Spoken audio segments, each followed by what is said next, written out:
এক আইনজীবীর রহস্য মৃত্যু ঘিরে চাপানোতরের মধ্যে ধর্মীয় সংগঠন ইসকনকে বাংলাদেশে নিষিদ্ধ করার আর্জি জানিয়ে সে দেশের হাইকোর্টে মামলা করা হলো। সেই মামলা গ্রহণ করে সরকারের মতামত জানতে চেয়েছে আদালত। মঙ্গলবার চট্টগ্রাম আদালতে গন্ডগোলের মধ্যে এক আইনজীবীকে হত্যা করা হয়। সেই হত্যাকাণ্ড ইসকনের সমর্থকেরা ঘটিয়েছে এমন প্রচার করে বিভিন্ন জায়গায় তাদের মন্দির ও সমর্থকদের উপর হামলা চালানোর অভিযোগ উঠেছে। এই মামলা ইসকনকে নিষিদ্ধ করার চক্রান্ত বলে মনে করেছেন অনেকেই।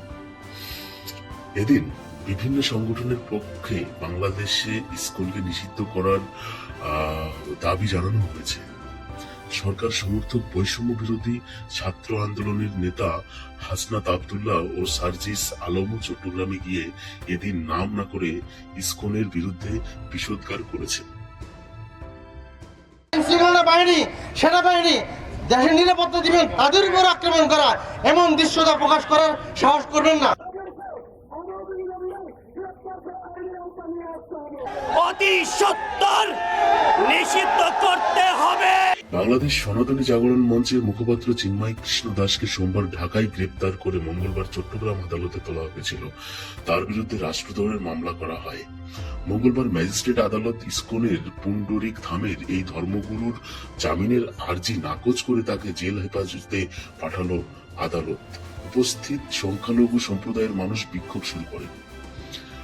পুলিশ সাউন্ড গ্রেনেড ও কাঁদানি গ্যাস ছুড়ে এবং লাঠি চালিয়ে তাদের ছত্রভঙ্গ করে। অন্তত 50 জন তাতে আহত হন। এই গন্ডগোলের মধ্যেই আইনজীবী সাইফুল ইসলামকে কয়েকজন দুষ্কৃতী টেনে নিয়ে গিয়ে হত্যা করে। সহকর্মীর হত্যাকাণ্ডে এদিন আইনজীবীরা এজলাস বয়কট করায় চট্টগ্রাম আদালতে কাজ হয়নি।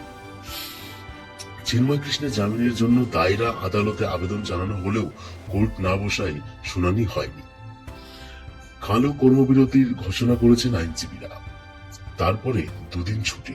রবিবারও বিক্ষোভ কর্মসূচি ঘোষণা করেছেন বিএনপি সমর্থক আইনজীবীরা।